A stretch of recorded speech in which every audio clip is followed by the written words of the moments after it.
Welcome to this special edition discussing the essentials of chapter management with our anchors Alex Brock and Hudson Briggs, our own top chef Winston Piccola, our meteorologist Gregory Rains, and our sports anchors Rufus Bear Garrison and Duffy Parson reporting. We cover breaking news, important developments, and the board trends that matter the most to you. Hello, I'm your anchor, Alex Brock.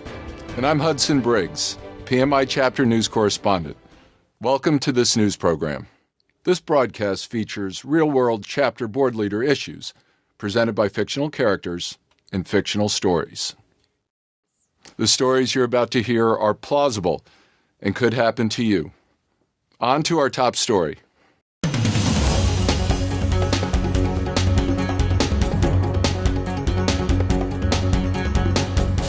I'm Winston Piccola, and I want to show you my secret for successful chapter management. It starts with the adoption and adherence to key documents. And just like in baking, if these documents are poorly written, outdated, or some of the language in one of the documents conflicts with another document, you can end up having a huge mess on your hands. And that's how you make these awesome biscuits. Back to you, Hudson. Wow, Chef, those are some great biscuits.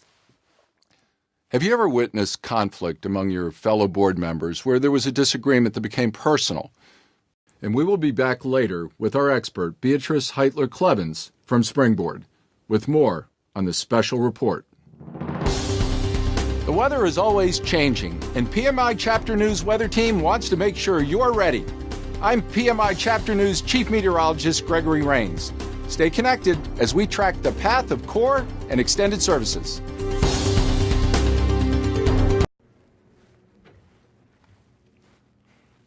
An important part of keeping a chapter vibrant and relevant is to review and edit its policies and procedures as necessary on an annual basis. Don't get caught in the rain with outdated policies. Don't forget, it's required that PMI reviews and approves the bylaws before the chapter's membership votes to approve them. And bylaws must be submitted in English for review and approval by PMI. Bear Garrison and Duffy Parson will be giving us more insight into annual planning later in the broadcast. Well, that's quite a lot, but these core services are integral in delivering value to your members. We are looking forward to a successful year with mostly clear skies ahead. Back to you, Hudson. Thank you, Gregory. Great information for chapter management.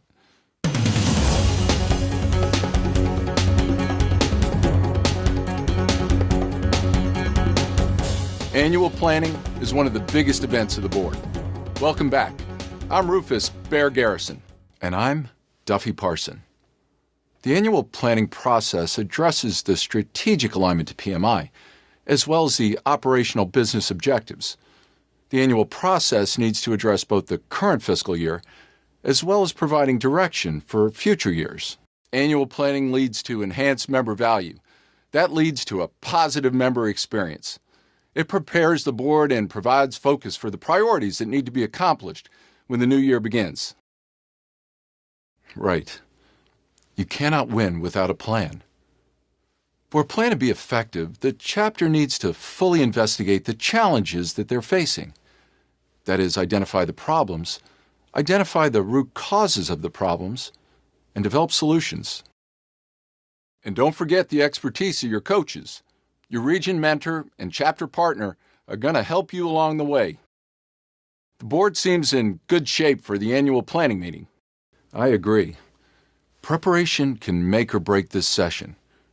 Earlier today, I talked with the coach to get a sense of how they prepared for this season's annual planning.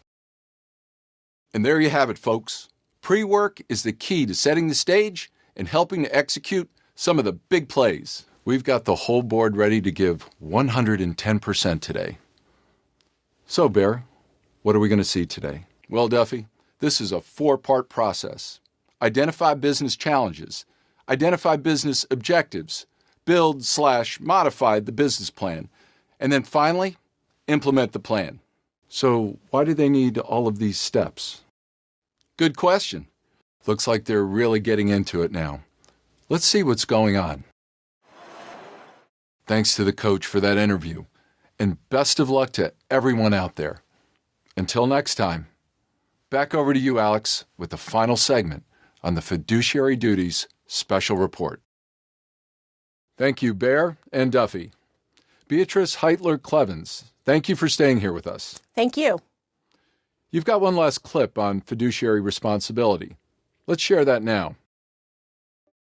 Duty of integrity requires that standard business practices must be followed in an ethical and honest manner, and that the PMI Code of Ethics and Professional Conduct be followed, ensuring all are treated fairly and with respect. What an important message. So glad that you could join us today and share this with our viewers. Before we let you go, do you have any closing thoughts? Well, thanks for joining us today. It was great to be here. Thanks to Beatrice Heitler-Clevens for joining us. I'm Alex Brock, and that's the PMI Chapter News for today. For Hudson Briggs and all of us on the PMI Chapter News team, we hope your news is good news. Bye-bye.